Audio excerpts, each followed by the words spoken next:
Mandal toll નાકા પાસેથી 13 લાખની જૂની ચલણી નોટ મળી આવી છે। આ નોટ લખનૌથી સુરત લઈ જવામાં આવતી હતી। પોલીસે હાલ તો તમામ રકમ જપ્ત કરી લીધી છે અને આઈટી વિભાગને જાણ કરી છે। પકડાયેલા શખ્સોએ કબૂલાત કરી છે કે આ રૂપિયા માઇક્રો ક્રેડિટ બેંકના છે અને પકડાયેલા શખ્સો 13 લાખ પૈકી 3 લાખના પુરાવા રજૂ કરી શક્યા ન હતા। તો આપને જણાવીએ, નોટો લખનૌથી સુરત તરફ લઈ જવાતી હતી। આ જે દ્રશ્યોમાં નોટોના બંડલ જોઈ રહ્યા છો, 13 લાખની આ જૂની ચલણી નોટો છે। 500 અને 1000ની નોટ આપ સ્ક્રીન પર જોઈ શકો છો। માઇક્રો ક્રેડિટ બેંકના આ પૈસા હોવાનું પકડાયેલા શખ્સો જણાવી રહ્યા છે।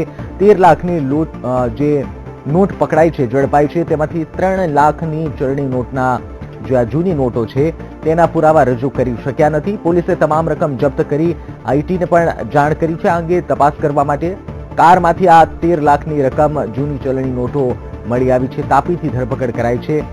સોનગઢના માંડલ ટોલ નાકે પાસે જ્યારે કારની તપાસ કરવામાં આવી ત્યારે આ કારમાંથી રૂપિયા 13 લાખની જૂની ચલણી નોટો પકડી પાડવામાં આવી હતી। જ્યારે પકડાયેલા જે શખ્સો છે, આરોપીઓ છે, તેમની પૂછપરછ કરવામાં આવી તો જાણવા મળ્યું કે માઇક્રો ક્રેડિટ બેંકની આ નોટો છે। દીપક ગામી તમારા સંવાદદાતા ફોન લાઈન પર જોડાયા છે। દીપક, જાણવા માંગીશું હાલ શું પ્રક્રિયા ચાલી રહી છે, કારણ કે જે પ્રકારે દ્રશ્યોમાં ટીવી સ્ક્રીન પર દેખાઈ રહ્યું છે, જૂની ચલણી નોટો મોટી માત્રામાં 13 લાખની જૂની ચલણી નોટો છે। અધિકારીઓનું શું કહેવું છે અને આરોપીઓ જે છે તેમનો શું ખુલાસો છે?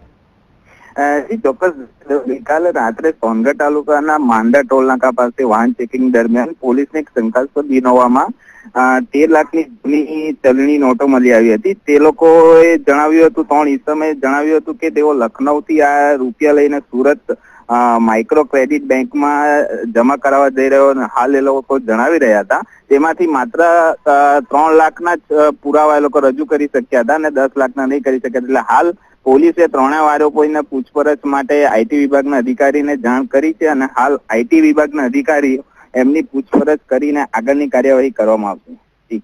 બિલકુલ દીપક, ધન્યવાદ જાણકારી માટે। અપડેટ મેળવીશું આપની પાસેથી।